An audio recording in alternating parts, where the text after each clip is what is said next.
Hello and welcome to the Gooner Talk. Back again with you guys for another episode of what is the Arsenal Transfer Show. Joining you every morning at 8 a.m. UK time. Hope you're doing good. Hope you're doing well. Thank you so much for joining me as always and making this a clear part of your morning routines. You get your cuppa, you get your orange juice, your cereal, or whatever crazy bacon sandwich people make these days. You sit down, you listen, you get involved in the chat box, and we have a good time talking about Arsenal and transfers every morning at 8 a.m. Happy Sunday. Had some interesting football, of course, yesterday. Newcastle getting knocked out of the FA Cup again in the third round. Doesn't matter how much money is in your club, just some things never change. And Newcastle getting knocked out of the FA Cup in the third round is a theme that has gone on for quite some time. And I'm glad to see it continue. I really was a little bit indifferent about Newcastle.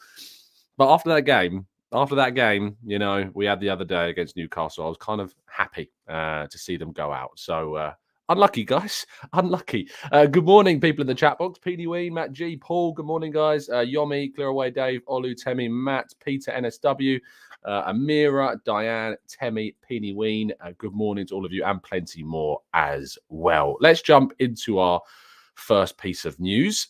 We kick off, of course, by telling you about Eddie Nketiah and the signed competition shirt that you can win. This, of course, is a fantastic opportunity to get your hands on some great Arsenal. Not merch. I was going to say merch then, not merch. Genuine, these come with all the certificates of authenticity and stuff like that. It's a really good prize. And you can also win another one, which is kind of crazy in the same prize. So what happens is 149 tickets available at the end, however many tickets are bought. There's a big raffle at the end of it. And if you're winning ticket, you get the Nketiah 14 signed and framed shirt. But within those tickets, there is a number that is hiding behind one of them, which you can then win.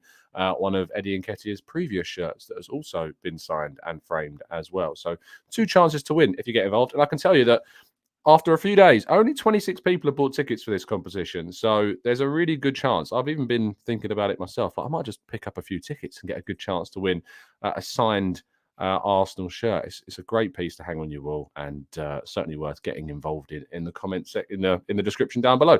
So make sure you check that one out. Okay, so bad news. Arsenal's under-21s were beaten quite badly by Manchester City. A 6-0 defeat away from home, the worst of Arsenal's season so far. And it stung. And the reason why it stung is because I was at the club yesterday and there was a feeling of frustration I could tell from the people that weren't even there. This was a top-of-the-table clash, of course. Arsenal went into the day top of the PL2 table. And now Manchester City have gone above Arsenal by a clear point after that 6-0 defeat. It's also enabled Liverpool to catch up. They're only 1 point behind Arsenal, having played a game less. And Chelsea are now just 3 points behind Arsenal in the PL2 table as well. Now, it's important to tell you that these games, to be honest, don't matter a lot. So what matters more is the performances of individual players, development stuff. So results are always kind of second, if you will, to what happens on the pitch in terms of youth football. But Mehmet Ali will want to turn this around and will want to turn it around quickly. Now, the positive news on the youth football side of things is that Jack Wilshere's under-18s came from behind to win 4-3 against Norwich City. It was a very difficult game. They went in at halftime 2-1 down and came out 4-3 winners in the end. Uladem Hand, not Salah Eddin Uladem Hand, his younger brother, scored the winning goal to get on the score sheet as well. But we actually scored the third goal in the 82nd minute to equalise, and then the fourth goal came in the 84th minute. So it was quite the late turnaround for the Gunners as they picked up another important point after what was a pretty disappointing start to the season for Jack Wilshere's side, but really are improving now. Fulham are said to be looking at alternatives due to Cedric's high wage demands. The Portuguese international, of course, have been linked to Fulham as well as Bayer Leverkusen and Villarreal. However, there is an expectation now that what we'll see from the player is a move, I imagine, probably elsewhere. If Fulham aren't really going to be jumping in at the deep end with the amount of money that's being asked for by Cedric, I can't blame them. Apparently, he's looking for £65,000 to £70,000 per week. That's what he's currently on around Arsenal. If he's looking for the same kind of figure, I'm not sure he's going to get that. I know it's one last big contract, I guess, but if you want to play, you've got to move and accept probably a lower amount of money. Arsenal are open to selling. They are happy to sell the player. They're thinking about replacing him if he does go, but unfortunately, it doesn't seem to be a move we'll be happening anytime soon. Although, well, if anything changes, we will let you know. Arsenal are still said to be looking at Danilo, the Brazilian midfielder. Atletico Madrid and Monaco also interested, but reports in Brazil claim that Arsenal are still interested. This comes in conflict with those reports from David Ornstein in December, which claimed that Arsenal's interest in Danilo had cooled and that Arsenal weren't necessarily tracking the player anymore. However, reports in Brazil claim that Arsenal are still said to be interested in the 21-year-old and that Atletico Madrid and Monaco are two other teams that are battling with the Gunners to try and sign the Palmeiras midfielder. One to keep an eye on, maybe. Now, Manchester United have experienced a very interesting decision-making, let's call it. They have decided to move for Wout Weghorst on a loan move. Talks have progressed between both Burnley and Besiktas, because, of course, Weghorst is on loan from Burnley to Besiktas, and he's gone on loan there for the first half of the season. However, in what looked to be an emotional goodbye to the Besiktas fans when they played last, it now seems as though that loan might be cancelled, and instead, Weghorst might spend time with Manchester United for the rest of the season. This, of course, has cleared the way somewhat for Arsenal to go and try and sign Joao Felix. Now, Man United had a reported bid of around €4 million loan fee, plus all of Joao Felix's wages turned down by Atletico Madrid. They're looking for something closer to £8 to £10 million now to see Joao Felix leave, plus, of course, the wages, which is down from that €21 million that we were previously talking about. Arsenal apparently have held positive talks, and there is an expectation that the agent involved in this, George Mendes, will have further talks with Arsenal today about a potential loan move, of course, for Joao Felix. The move for Wout Weghorst is an interesting one. Of course, you remember back in January of last year, he was a player that I thought Arsenal might indeed think about going for because they needed a striker after the Aubameyang debacle. But nothing happened. He stayed with Burnley, and they managed to get a good number of goals during the rest of the season. TGT sneeze is coming. Is it? Yeah. No, it's gone, I think. We managed to get through nearly 10 minutes of news. Quite a few shows in a row without a TGT sneeze, but it happens when I talk about the sneeze, it goes away. So as long as I keep talking about it, it won't happen. Anyway, before it comes back. So Joao Felix, new talks today supposedly meant to happen. Wout Weghorst, Manchester United getting closer. I tell you what, though, if indeed Arsenal were looking at Wout Weghorst instead of Joao Felix, can you imagine the reaction from the fans this window?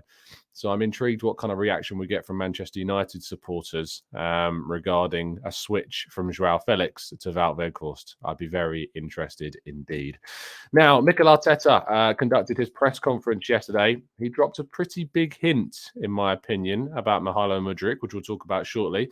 He also responded a lot to the touchline debate and Smith Rowe's fitness as well.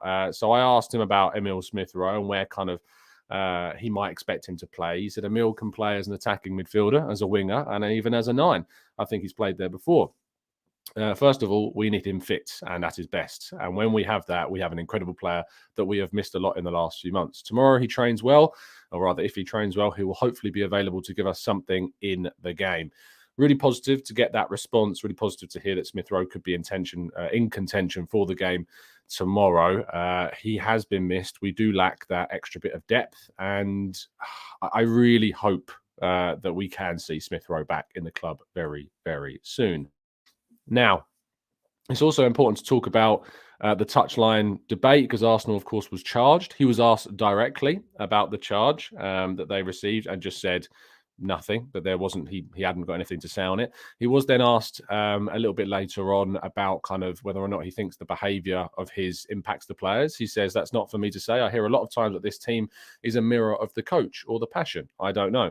He was then asked if he's going to change, and he said, that's me. I will always try to be better. Whatever I do, if it is tomorrow or the next day, is to make this club stronger, my players better, play better and win. So if I have to do something, I will do it. I have to change something. Believe me, I will look in the mirror at myself and I will change it very quickly.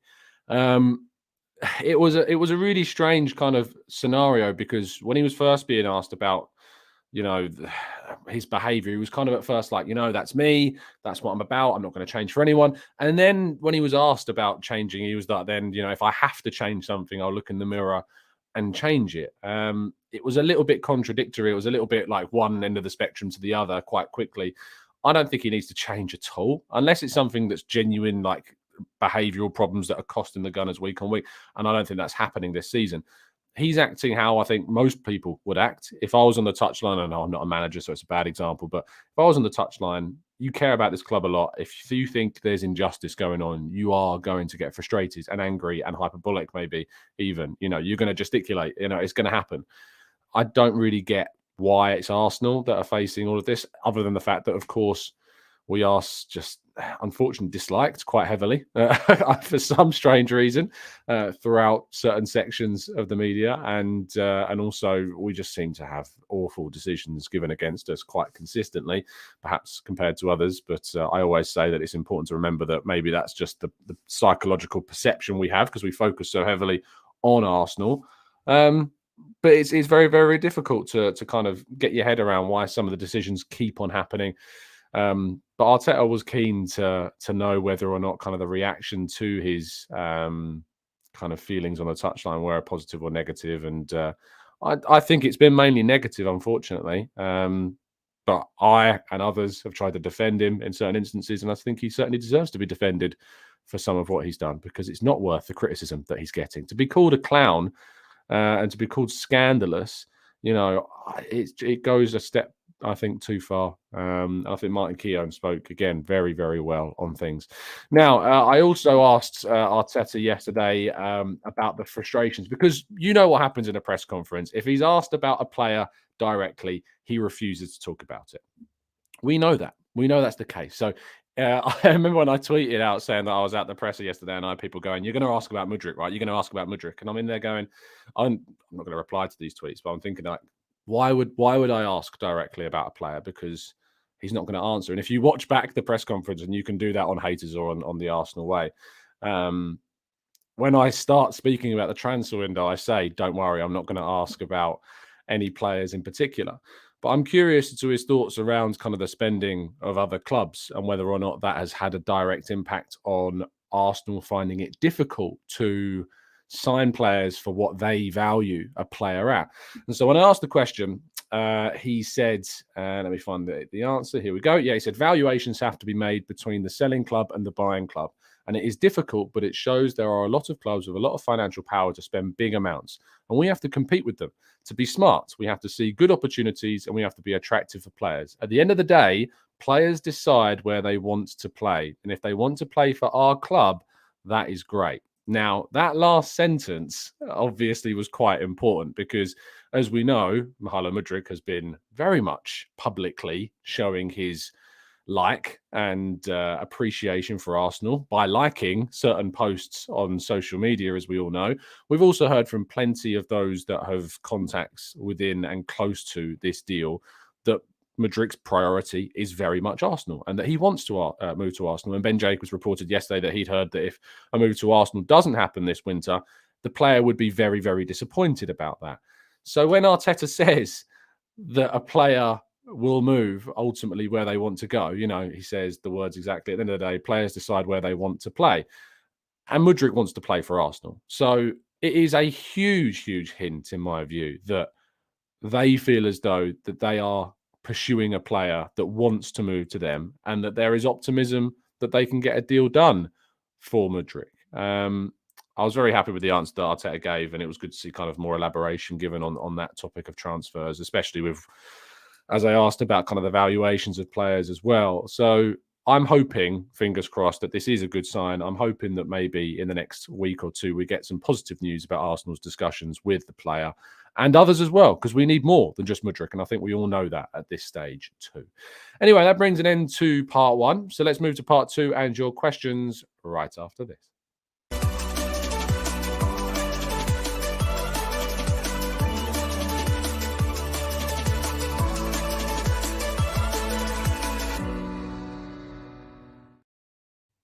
Okay, let's go to part two and your questions. Let's scroll up in the chat because I always end up missing some that are right at the start. Lynn says, I think it was a disgrace that our players in the club charged and they didn't appear to me that they did anything wrong. They only wanted answers why we didn't get the penalties. Now, there is a rule, of course, that players are not allowed to surround the referee and only the captain can approach. So that's why they've been charged. However, how many times do we see players en masse surround a referee and nothing is done. Nothing is done. So, yeah, that's the problem. That's why it was given. But obviously, we need consistency. Like we're asking the referees for consistency. We shouldn't have to be asking the authorities for consistency. That should be a given. So that's a frustration for sure. Let's go to Harvey, who says, after that question, I saw a bit of a smile from Arteta. Yeah, he did. A little grin. I don't know what you can read into that, but, I think he said everything he needed to say on the topic. Big news from Joao Felix from Ben Jacobs says, Jacob the Gooner. What, recently, today, now, in this moment? I can do a quick check on Twitter. I do have notifications, so I assume something's been tweeted by our good friend of the show, Ben. I'm not seeing it. I'm not seeing it on my timeline just yet. So unless you're referencing yesterday's comments from Ben, I haven't seen anything new. No, his last tweet was indeed 8 hours ago. So Arsenal have held further talks with Joao Felix's loan. Atletico's Madrid demands remain high, with the Spanish club hoping to pit suitors against one another. No package agreed yet. Arsenal ideally want an option to buy, not a given option, set below 70 million and a loan fee of around 5. I mean, if it was an option of around 70 million or less, I think that's a good one for Arsenal. I think that's a really good level to have as an option in the player. I think 70 million is probably about what he's worth right now. He's not worth over 100 million anymore. His value has dropped since they bought him. And I think they need to take that into account. So I would think that's fair. I really would think that was a fair valuation of the player. Penny Wynn says EAR, who I imagine you mean it's ESR. The A and the S are very close together on the keypad. Coming back, almost going to feel like a new signing, the classic phrase. Of course it will. Of course it's going to feel like someone who we've not had all season, because we basically haven't had him all season. We had him up until the Man United game. He came off the bench a few times and then he got injured. So we haven't had him. It's going to be good to have him back. He's going to be an asset to the team for sure. Mel says, Tom, are you not worried about Thomas Partey's backup? The drop-off from Partey to El Neni is worrying. Of course I'm worried. If Partey is to get injured, it is a huge blow and a massive drop-off to the next player. Thing is, in January, I don't think we're going to be able to find a player that is going to give you what Partey gives us right now. We might be able to find something better than El Neni, but you still need to make the right decision in the market. You can't fill a spot with a player that's going to give you something in the short term and not the long term, unless you can buy them in on loan, and finding someone on loan is difficult. That said, I really want to say it was Harish in the chat box the other day suggested either looking at Frank Nketiah or Ryan Gravenberch, who, Ryan Gravenberch is not, I wouldn't necessarily look at him as a 6, but they are two good players that are currently not getting so many minutes for their clubs.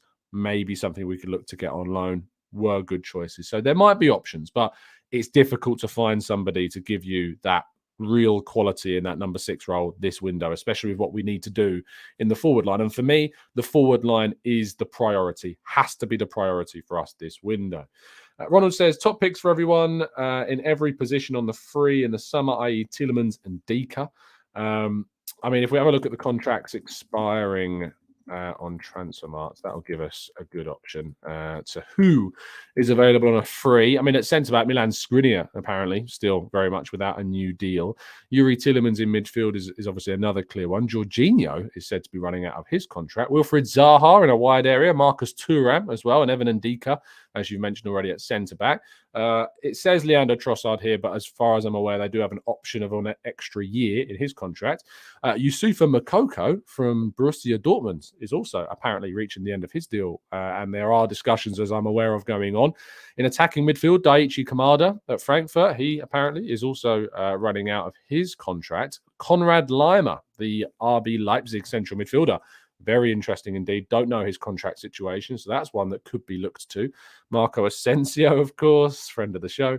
Chala Soyuncu at centre-back, not really done that well at Leicester at all in recent seasons. Used to be very highly thought of and has now really kind of dipped in that amount of time. Potential backup left-backs, you got Guerrero and Grimaldo and Ben Sebaini at Borussia Mönchengladbach. All players that have had some strong performances as well. And Memphis Depay, there's a potential forward option, runs out of his deal in the summer too. Lots of players to consider between now and the end of the season. James said, Tom, I read in the Mirror that Atletico Madrid wanted an obligation to buy for around 70 million in Felix with a 10 million loan deal. I mean, if that's true, I would do that without hesitation. But if it's an obligation to buy, that does make it difficult. If it's an option to buy, I would do it. If it's an obligation to buy, I'm not as sure. But an option, certainly would be very open to that. Omar says, how do you feel about what Mudryk is doing regarding the Arsenal posts and all of it? Omar, to be honest, I'm not that worried. I know there are some people that are. Our good friend Drew is very worried about it, and that's fine. You know, you can have an opinion that is not so positive about his antics on social media. To be honest, he's doing everything he can in a very stubborn situation, I think, to try and get Shakhtar to agree to a deal. I don't think it's having too much of an impact right now, but I don't have too much of a problem. But I know some do, and I understand why some do as well. John says, do you not think the club have set a cut-off date internally for any Mudryk deal to avoid a repeat of last January? I was going to say that I hope that they have, and I'm not sure. I'm not sure you can set a cut-off date necessarily, because things change very quickly in the window, and you might decide to do something differently with, say, a couple of days to go, and you should have set that deadline a week before, and then you miss out on something. I'm not necessarily the biggest fan, I don't think, of these cut-off dates. I think what's best to have is alternatives ready to go. That's important. You don't go one to the other to the other. I think you need to have a collection of players that you're looking at and you're having talks with. And at the same time, you've got your priorities and your list of priorities. So you're not going one, don't get him, go to the other, don't get him, go to the other. I think you now have a collection of players that you can then move between depending on how the situation of the window develops. That's how I would look at it. But it is very, very difficult not to... It's difficult not to worry, you know, if we do that and then we miss out on a player and then we haven't got enough time to get someone else in, that it looks very silly indeed. But hopefully we've got this situation sorted. Let's scroll down. Temi says, do you think Arteta settled the ESR 8 debate yesterday? No, he didn't. I really wanted to get an answer from that. I might press him on it in a few weeks' time, especially if he plays there. And it'll be interesting to see where he plays. I'm going to be obviously in the press conference after the game against Oxford on Monday. And it'll be interesting to see where Smith Rowe, if he indeed does play, where he plays. So no, Timmy, he didn't settle the debate at all. I was trying to get out of him. I did it, you know, I think it was a good time to ask. But yeah, he didn't really give me anything. It was kind of, he can play everywhere. So yeah, I want more from that. I know he's always going to back that, you know, maybe I needed to be a bit better with the way I structured the question. So there's always time to improve, remember? Tim says, in your humble but accurate opinion, when reviewing decisions, should VAR do it with the blindfold taken off? I don't know what you mean by that, Tim. With the blindfold taken off, I think you're being sarcastic, and you've asked this in a serious way, and it's completely thrown me off. But yeah, they might be reviewing them with blindfolds on right now, Tim. But I took that question so seriously for a second, it caught me completely off guard. Azure says, the drop-off from Partey is obvious, but I think El Neni is underrated. And are there any other clubs with better backups than El Neni? Yes, there are. I think that you look to... So you go into Chelsea's team, you've got Kante, you've got Jorginho, you've got Kovacic, they can all play in the deep areas. City have got Rodri, Gundogan can play deeper, and Calvin Phillips, of course, is there.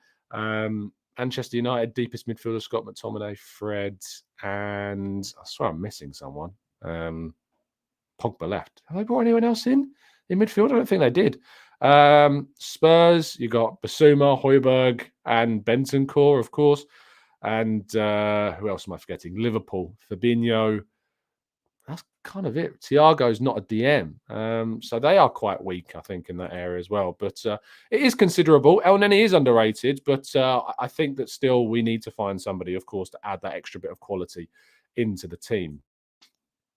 Daniel says, do you think Felix is overrated? I honestly can't see why we would spend so much money on someone who is inconsistent and would likely need 6 months to even adapt. Now, Daniel, it's a fair question. What I would always say is that you don't know how a player is going to react when in a different team that perhaps suits them better. Now, we saw when Odegaard joined on loan that he had an immediate impact. It's not the impact that he's having right now. You know, it was certainly measured. The difference between him and Joao Felix is Joao Felix has been playing. You know, he has played for Atleti. He's not out of practice, shall we say. In fact, if I look at his record this season and hoping to bring you a breakdown on him very soon indeed. Yeah, look at this season. He's got 7 goal contributions in 13 La Liga games. So you're looking at a goal or an assist, one in every 2 fixtures. That's in 576 minutes of action. So he started a lot at the start of the season, 1, 2, 3, 4 starts in a row, then was off the bench in the 5th game, started the 6th game. And then after that, his starts have dropped. I'm interested to know who they've been starting instead of him. Morata, it looks like it. And then, of course, they've got Griezmann as well. Now, Morata and Griezmann and Joao Felix, Simeone can never really decide what he wants to do with his teams. Sometimes he wants to go 2 up top. Sometimes he wants to go with 3 up top and use like the wide players. It's very, very difficult to know what he wants to bring. In his first game of the season against Nketiah, he had 3 assists. And that really kind of shows the creativity that he can bring. And then more recently, coming off the bench, he's got 2 goals against Cadiz. He had a goal against Espanyol, and then another goal against Elche, and then wasn't in the squad for the game in the Copa del Rey the other day against Real Oviedo, or the previous one, to be fair. Now, I believe Atleti are playing Barcelona today, and I think it's actually available to watch in the UK on ITV. If he isn't involved in that squad, it'll be very, very interesting indeed. Because whilst the Copa del Rey can give you some indication of where the heads of the player is at, it'll be intriguing to see if he's included in the squad for today's game, and then whether Simeone's asked about it, of course, afterwards. Paul says, why aren't the referees in VAR made to give interviews post-match? Because there's probably a fear. There's probably a fear that they admit mistakes. It really is strange that they don't do it, but it's probably a fear that they'll admit or they'll say things wrong, and it'll make the situation worse. That's probably where the fear comes from on their part, that it would make the situation worse. Casemiro is the player I'm forgetting at Man United. Thank you for those that reminded me, who can play in that deeper position, of course. Scrolling down a bit more. Aaron says, Tom, do you think we should prioritise Felix and sign him first, a negotiation tactic? We look less desperate if we get Felix in. I don't necessarily think, Aaron, it makes too much of a difference. I think that your theory is sound. From theory, you go, well, Shakhtar are going, you really need Mudryk, so you got to pay the price we want. But the key factor in this is that Shakhtar don't need to sell and don't want to sell and don't have to sell. They look at the summer and they go, we can keep him till then. He can help us get into the Champions League for next season, help us win the Ukrainian Premier League. They don't need to sell him. If it was a case of a player with like less time left on his contract and they were negotiating, and of course the position of Arsenal at the moment in time would be that they need a player, that might change it. But because of the situation of Mudryk as it is, it means that Shakhtar don't need to panic. So I don't necessarily think it would have as much of an impact as maybe some feel, perhaps like yourself, Aaron, but I get where you're coming from with your points of view for sure. Ashley says, is Phillips, McTominay, Henderson, Jorginho, Bissouma that much better than El Neni? I consider them as backups. I'm comfortable with El Neni as part of a max of 2 changes into our best starting 11. Phillips, yes, I think is. Henderson, yes, I think is. Jorginho, I wouldn't necessarily swap them right now. And Bissouma, again, I haven't been impressed by him at Spurs at all. McTominay, I think, is a terrible player, both on the ball and with his antics, where he just takes out players. Like, he really kind of he's just not a very nice bloke, is he? But El Neni is incredibly underrated still. I think he gives you security. I think he gives you stability. I think he gives you consistent performances. And he doesn't really make mistakes. And he gives you a threat from a long-range shot as well. I think El Neni does give us cover, but of course there is a gap. There is definitely a gap between them. Ericsson, you're pointing out in the chat box as well, can I suppose play deeper, but not really in a 6 role as well. Marshall, hi Tom. I ain't an Arsenal fan, but I love the content. You're a legend of these YouTube streets. Keep up the good work, bro. Respect. Thanks, Marshall. Not an Arsenal fan, but clearly a Bulbasaur fan from his picture. So there you go. Joel says, Gakpo played for Liverpool today or yesterday. Let that sink in. I know we're not that desperate in terms of league position, but I think it's the type of urgency we need to reflect in the transfer market. Of course, and the Gakpo deal is going to get referenced a lot. You can see it being used to kind of measure against Arsenal, can't you? You can see people saying, look how quickly they got that deal done. In reality, Arsenal, to my understanding, were never convinced by Gakpo. Just weren't convinced he was the right player to go into the team. I like him a lot.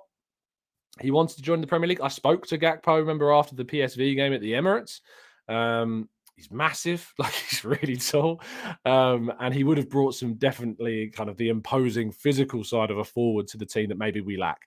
But despite all the goals and all the assists for PSV, Arsenal were never convinced that he was the right guy, and so never went in for him during this window. Perhaps even though they could have got that deal done quickly, we never did, and we never went in for him. So we'll see. We'll see if things change, but I don't necessarily think that is going to be an indication or something to fairly measure where Arsenal are at, because Arsenal are looking to try and get a player that they believe is a better fit for them, and it just happens that that deal is much more complicated to do than the Gakpo deal. That's kind of where we're at with that one. Carl says, Kudus over Mudryk. Not for me. Kudus is not a winger that we want to sign. Kudus is an attacking midfielder who can play in a wide area. And whilst, sure, he might be able to come in with an immediate impact, it wouldn't be in the areas that we need him to be in. So I'm sorry. Whilst I get there is a lot of like for Kudus, Mudryk is the better option for us because we need an out-and-out winger rather than an attacking midfielder who can play in a wide area. Cam says, what's a Bulbasaur? What do you mean, what's a Bulbasaur? How do you know what a Bulbasaur is? They could tell didn't I speak the other day about, we were talking about anime because someone was saying what Naruto, and I had no idea what Naruto is, and I'm sorry, I can only apologize. People were very upset about that. And I said, the only anime I ever watched in my childhood was the first series of the original Pokemon, the first series of the original Yu-Gi-Oh! And yes, so absolutely should know what a Bulbasaur is.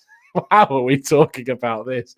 Anton says, if Mudryk falls through, then might we regret not going for Gakpo? Again, we might regret it. Sure, we might regret it. But I'd rather Arsenal got the player that they felt was the right one for them, because they are, and the club is, in a position where they can't make mistakes in the market. You might be able to make one or two small ones, a couple of small mistakes. Sure, right, whatever. But you can't make big ones in positions that are so important to the team. And because of that, if we'd have signed Gakpo and it didn't fit what we wanted, we would have had another Nicola Pepe situation where we had a player that didn't fit what we were doing, sitting on the bench, getting miserable and causing problems. And we need to have a player that is going to fit into what we want to do, fit into the squad of how we want to play. And if we didn't think that was Gakpo and we think that it's Mudryk or we think that it's Joao Felix, we need to get those deals done. It's really important that we do that, because if we don't do that, you risk making things worse rather than better. It's so much more important to have a player in your squad that works than one that doesn't. And, numbers are important. Depth is important. Don't get me wrong. It's really key to have that depth. But sometimes having the right player is, not having no player at all is better than having the wrong player in the wrong place at the wrong time. And we've had that. We've had that over numerous years. And we've now just worked out how to get rid of them. And it's set us off into a position where we find ourselves in a much better place in time. We are going to finish things there. Thank you so much, guys, for tuning in. We did our preview show, of course, yesterday. If you want to go and watch the preview of Oxford against Arsenal, I'll be bringing you a show tomorrow morning. No show tomorrow evening. I'll be back, of course, Tuesday. That said, I am going to be incredibly tired on Tuesday. So a heads up, because I'm going to be driving to Oxford, doing the game, leaving Oxford about probably 11:30, 12, driving home for 2 hours, getting into bed about 1:30, 2 if I'm lucky, up again and doing the 8 a.m. show on Tuesday. So I'm going to be tired. And I'm working again that day as well. So I'm going to be tired. So just prepare for me being tired. I hope that it's in post to an Arsenal win. We can wait and see what's going to happen. But as I say, I'm going to bring you more information on all the latest Arsenal transfers in the last 24 hours and the next 24 hours tomorrow morning at 8 a.m. So do join us then. Have a great Sunday. Enjoy it. Enjoy the football. Fingers crossed we can see some more upsets in the FA Cup. Relax, recharge, get those battery refilled. And I will see you tomorrow morning again. Thank you for joining me. And as always, up the Arsenal.